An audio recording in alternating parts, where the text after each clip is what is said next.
Welcome to Toffee TV. It's been just under a week now since the Super League was either started or ended, whichever way you want to look at it. Just over a week since it. There's been a lot of fallout, been a lot of conversations. Where does football go? How do we punish the six? All the rest of it.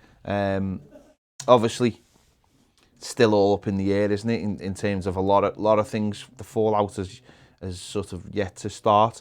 But Everton have been very vocal about making sure this didn't happen. Denise Barrett-Baxendale, obviously, I think it was Tuesday morning, was come out with a statement saying that Everton were massively against it and we're going to put all their energies into making sure it didn't happen.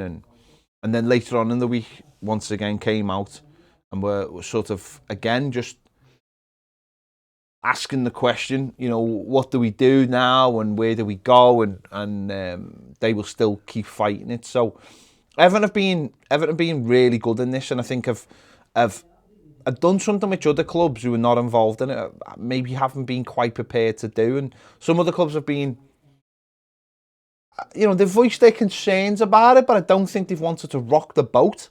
Whereas I think Everton have gone straight in and gone, you're not doing this because this will, have a massive effect on Everton Football Club and football as a whole. So, number one, what are your thoughts on that, Baz? I think Everton have been very vocal because it does directly affect us. We are a team that is trying, through investment and everything else, trying to get into European football regularly and obviously create more money for the business. It's what every club does.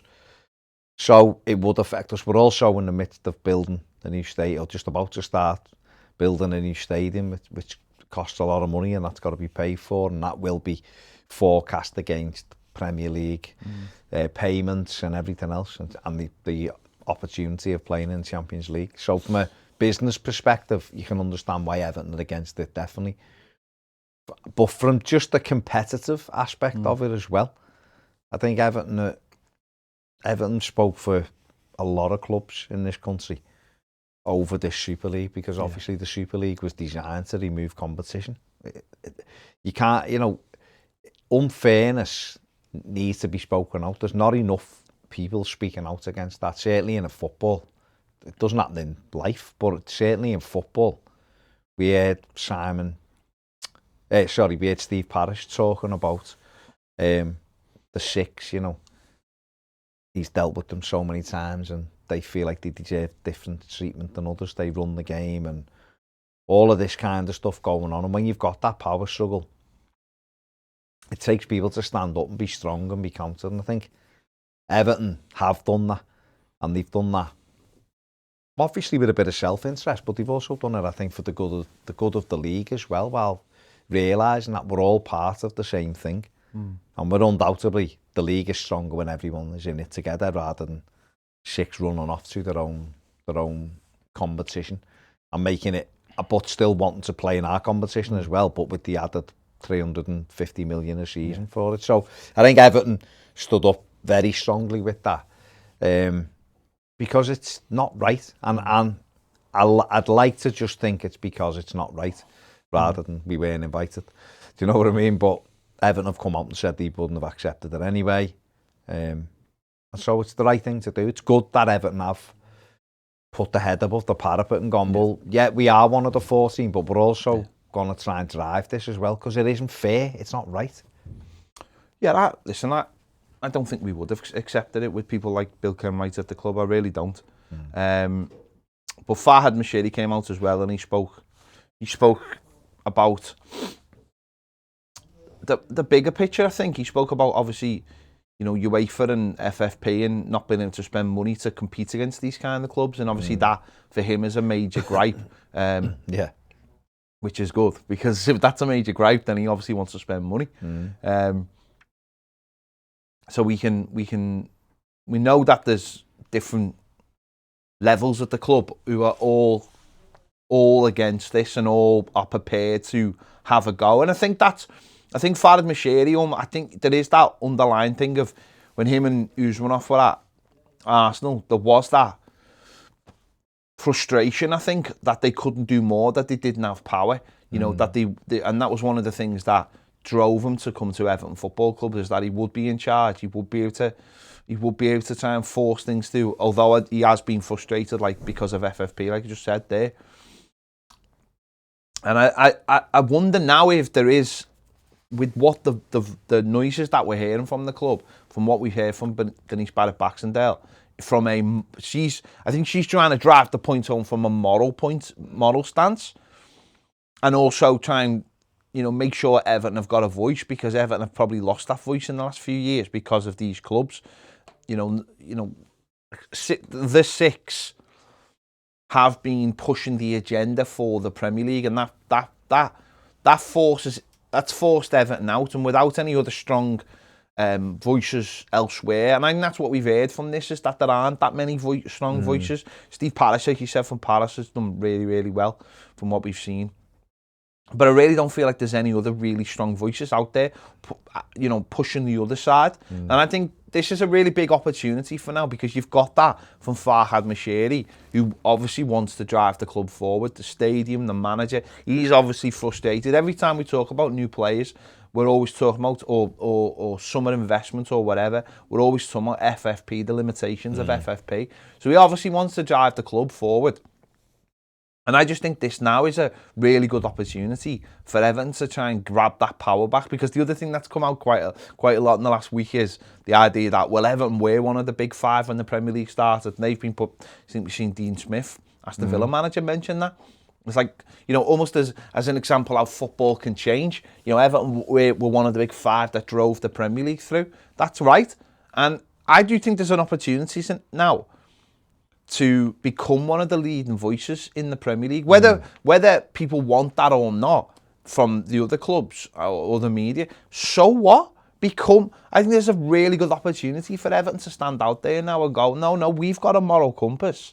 But also, that's going to help the club, because not only are we not one of those six clubs, but those six clubs, for how long, I don't know, are going to lose some power. We're basically heard that there isn't going to be any kind of punishment for these clubs in terms of anything football-wise. They're not going to get points deducted. I just can't see it. And I really don't think they're going to be stopped from playing in Europe. One of the things they're speaking about is that literally they're going to lose some executive power.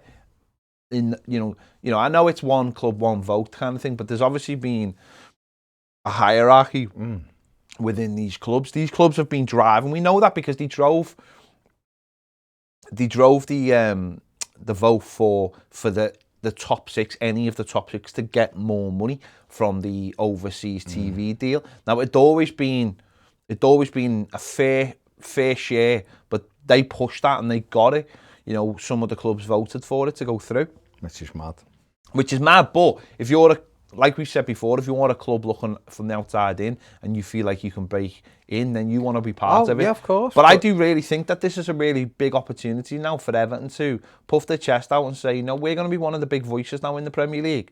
And if Everton do that, then I think that could be really interesting from the football club's point of view in terms of where we're going. Yeah, you've got to have support though as well. It's okay being mouthy, but you've got to try to garner support from the other clubs as well though to back. That's great being objectional and turning around and saying we do the right thing and our moral code, our moral compass is right on, and but you do have to have drum up some support as well, and maybe that's what'll happen. Maybe sometimes you want someone to get behind, and maybe those other clubs need someone to get behind other than the big six. It seemed Roy Hodgson, just in response to that like top six thing, big six, saying please stop calling them the top six. He said changes all the time. He said Leicester have been in the day. Why aren't they considered? He mentioned Everton, funnily enough. He said other clubs. He said that they might be the six now. He said, but next season they might be the six, and the season after. He said you can't. You're not doing anyone any favours by calling them the big six in the Premier League, because they're not the big six. So, we've heard that a few times this week. Gary Neville is fighting fighting everybody's corner as well, it seems. Other than those 6, he wants relegation and banned from Europe and everything. For all of them, he's big Manchester United fan, but he wants them punished severely because it's what they tried to do. He called it treason and he called it an act of murder, didn't he, and things like that. And so you're right, Everton maybe can start to wrestle a little bit of power from those people, because that's one of the things I'd read, that whether it means anything or not, the Premier League, those 6 have lost a lot of power now in this Premier League. I don't know how that equates, but I don't think anybody should have power in the Premier League. I think it's a 20 club thing. It's a 20 club committee, so nobody should have more power than others. And if 6 are going, you see, the thing I can't get my head around, if 6 are going off into a corner, going, we're the most important, why aren't the other 14 getting together and going, you're not, mate? Because there's 14 of us and there's only 6 of you. Why are people leaning towards these 6? It's nonsense. And that's where there has to be some changes. And, you know, I'd expect a club like Aston Villa to be right behind Everton, another big club with a great history, won European Cup, won the league, you know, has won a lot of trophies over its period, its history, an old club. I'd expect them to be, because I look at them similar to Everton and go, you know, they're a sleeping giant, if you want to use that phrase, but they're a big football club traditionally in England. I suppose the reason why is because they've not been in the Premier League consistently, and that's the same with someone like Leeds. It's at the end of the day, it's like anything where it's a bit where you have these committees. It's the power to lobby. It's the power. It's the power to change things. You know, if those 6 teams are a unit, then they're already nearly halfway there, aren't they? And they've got the power to drive things. And what you'll get is a lot of clubs who might have only been promoted or whatever, who feel like they're not assured anything and want to grab what they can for as long as they can, because they're not ever sure how long they're going to be in the Premier League. Where Everton are obviously the other team who are stable, really, you know what I mean? You've got that 6 and then you've got Everton, you know, and Everton have always been in the Premier League. So I think maybe beforehand, there was probably like, well, the big, you know, it's like Mean Girls, isn't it? Yeah. You've got the 6 the on the cool table, kids, and Everton are trying to not break into that, but are trying to be a thing themselves. And everyone's like, well, we can't really go against that 6. Whereas Everton now, I think do have that ability now to start turning to people and go, well, here's the perfect, like you're absolutely right what you said. You need people need to come together, but now is the time, and those people will look for someone still to fall behind, and I think Everton could be that club. Don't get me wrong, I'm not asking for Everton to take everything to them. It's not that. I just feel like that Everton have got a golden opportunity, you know, to be heard within you know, the walls of the Premier League, because for so long we haven't. We've just been a nothing club, and I just wonder. I mean, the other side of it is, what can they affect? What are those issues? I mean, you know, that's one of those things. But I think rather than the 6 clubs driving it, if there is going to be a time period, which is only going to be a small time period, of course, we all know that. We're not stupid. We know it'll go back to normal after a very short period. You know, I'd actually Until it happens again. Well, I actually feel like, because we're coming toward the end of the season, by the time the new season comes, a lot of it will be forgotten about. In the halls of power, because that's how generally things work. You know, it doesn't actually benefit the Premier League or any of this. No. So they want it all to go away as quickly as possible. So I do think there's a small window where Everton can make some noise and maybe get some things, you know, changes, whatever those changes are. I know we got an email the other day sort of asking for suggestions, and you know, Everton, this is where Everton, I think, have got to start just being, because they've got the moral high ground, I suppose. It's not about having just be morally outraged. It's Everton can go, you tried to destroy our, like you've just said with Gary Neville, almost like the club version of that. You tried to destroy our game, and we're not standing for it. And who's with us? And we're going to lead the clubs. And if that, you know, and if that gets supporters of other clubs on board to go, well, let's just follow Everton's example, because actually I feel like our club are being, I think our club are not speaking out enough. So why aren't we doing what Everton's doing? And then suddenly I think that helps. That helps grease the wheels. Of course, yeah. So I think there's a really good opportunity. Well, hopefully, because I think we all acknowledge, and a lot of other people are acknowledging it now, that the game needs changing now. Yeah, of course it does. It's been going one way for too long, and that's downhill. But towards the wrong way anyway. It's weird, isn't it? Because the irony of the whole situation is that those 6 clubs are trying to drive change. And yeah, we all need change. It's just like we have got a common enemy. Those 6 teams have got the same common enemy we've got. It's just that they've tried to change it in such an extreme fashion that only helps those 6 teams. Whereas there has to be something that helps everybody out. And that's the irony of the whole situation. And I think that has to come from whatever your moral compass is, or whether you want to save the whole of football or you just want to save yourself. I think I think the thing is they wanted to save themselves, didn't they? They could have took this a different route and said, listen, let's get our heads together. There's been a global pandemic. Let's try to make football better. And we have to make big reforms. And there are big reforms needed in football. There's a lot of things that need to change in football. Money's going out the game, aging, taking stupid money, and wages still going this way, and people are constantly searching for more money, even though they're making hundreds of millions. They're pissing it away as well. It's owned by billionaires as well. And billionaires own it, and they just decide what to do. So our game that, and without going the all, we invented it. It was our game just even 40 years ago. It was a working class man's game, and Sky come in and, all right, they've done some good for the league, but they've also done some really bad things for the league in terms of how it's gone. Billionaires have took over, and some are good and some are not so good. And we've allowed wages to creep up and transfer fees. And because that does that, it skewers the whole pitch for everybody. It skews it for everybody, because then you're constantly trying to get more and more, so the fans are getting screwed for ticket prices and TV packages, and then that drives up kits being ridiculous price, and it just goes on and it goes on. And something you said the other week, and it stuck with me, is that football just never stops. It never ever stops.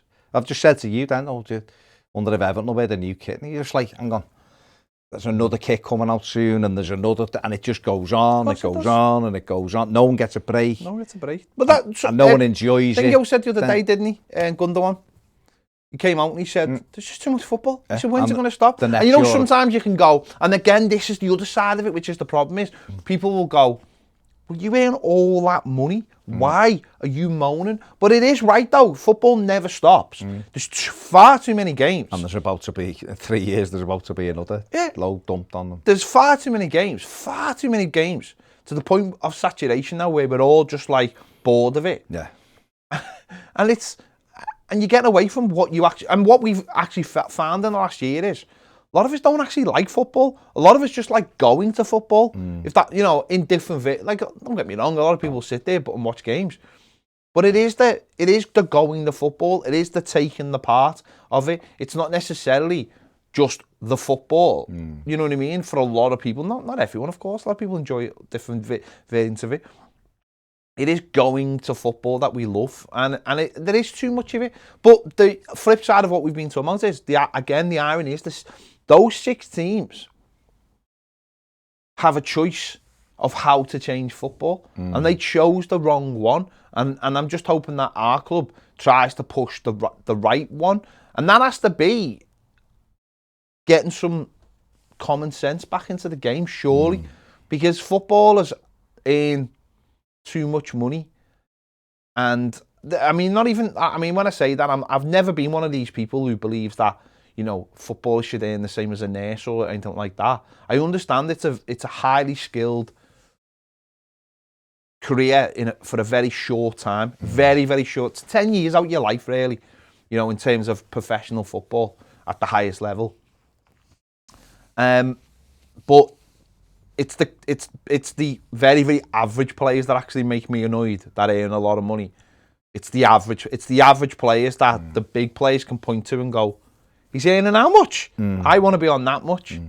So that's what has to be sorted for me, getting some normality in there. When I hear people like Haaland want £1 million a week, and then football clubs are moaning that they've got no money, and yet they're the same football clubs that'll all be trying to sign him. Yeah.